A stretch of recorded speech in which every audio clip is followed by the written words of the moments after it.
the expansive Mojave Desert, the mountains sit majestically over the desert plains of Southern California in a land where water is scarce.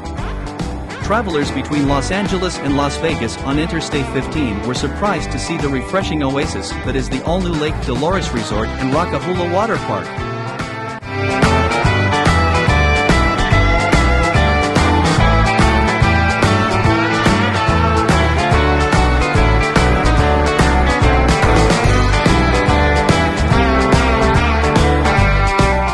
If you enjoy this video, please like and subscribe and hit the notification button to stay updated for future videos.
The park was originally designed and built by local businessman Bob Byers for use by his extended family.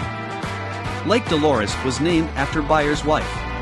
The initial phases of conception, planning and construction took place in the late 1950s and early 1960s. An expansive arid land on the eastern edge of the Mojave Desert 100 yards, 91 meters, from Interstate 15 was chosen for the project. The area contains underground springs fed by the Mojave Aquifer.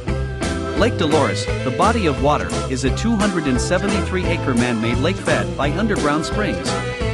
Over the next 25 years, rides and attractions were added, and the site evolved into a water park, which was advertised on television with the slogan, "The Fun Spot of the Desert." Byers sold the defunct park in August 1990 to Lake Dolores Group LLC, a three-member investment group led by Oxnard, California businessman Terry Christensen, who envisioned a more polished park with a 1950s theme.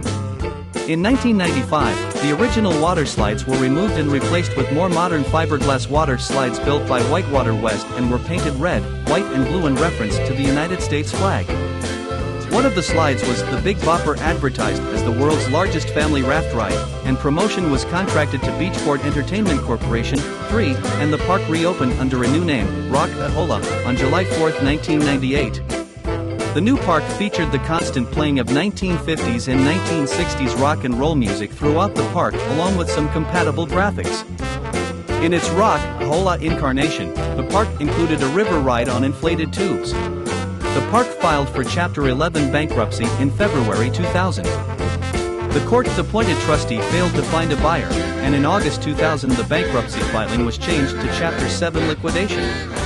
The bankruptcy judge overseeing the case returned the property to Dolores Byers. Husband Bob Byers died in 1996, with most debts discharged. Some of the park installations were sold off in 2009. The Big Bopper and Thunder Road water slides were sold and dismantled and shipped to Cultus Lake Water Park in British Columbia, Canada, where they were painted light blue and renamed Colossal Canyon and 0-60 and installed. Repeatedly vandalized, the park fell into ruins. Much of the park was torn apart by people who salvaged metal and wires from the buildings. Urban explorers frequently visited the water park.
The park was used in the 1998 film Desert Blue, where a rising Hollywood starlet becomes marooned in a small desert town while on a road trip with her father. There, she gets to know the town's rather eccentric residents, including one whose hobby is pipe bombs and another who is trying to carry out his father's dream of building a water park in the desert. The park appeared in a March 2008 episode of the reality show Rob and Big on MTV. Professional skateboarder Rob Dyrdek and friends used the water park and its slides to perform skateboard stunts for the show. In June 2012, another skate film, Killian Martin, Altered Route, directed by Brett Novak and sponsored in part by Mercedes-Benz, showed the park in its current state while reflecting on its past appearance. Trustocorp, a group of artists from New York City, transformed the park in 2013 to a Trustoland as an artistic statement by repainting many signs and buildings with unusual images and messages. On May 27, 2013, Boards of Canada publicly debuted their album Tomorrow's Harvest by playing it first at Lake Dolores Water Park. They had previously hinted that it would be played there by tweeting satellite images and uploading a video to YouTube featuring a distorted advertisement for the park titled Look Sad Real, an anagram of Lake Dolores. Top Gear America used the water park in September 2014 as an obstacle course in Season 5 Episode 7, What Can It Take? In November 2014, the water park was used as the site of an Operation Lion Claw's airsoft event, War of Angels. Lake Dolores appeared on an October 2016 episode of Abandoned, which airs on Viceland Network. In October 2018, the abandoned park was the victim of arson, and many of the remaining buildings, including the Lazy River Cafe and Arcade, were burned to the ground. After this, security officers were engaged to protect the property. In February 2020, the park appeared in the music video for American singer Kesha's music video for her song High Road. In April 2022, pop supergroup BTS filmed a mini-concert called Proof Live on the old water park grounds. It aired on YouTube on the 9th anniversary of BTS's debut, June 13th, in celebration of the release of their new anthology album Proof. They performed 3 songs from Proof, including Born Singer, For Youth, and their single Yet to Come, The Most Beautiful Moment, which featured surprise guest Anderson .Paak on the drums.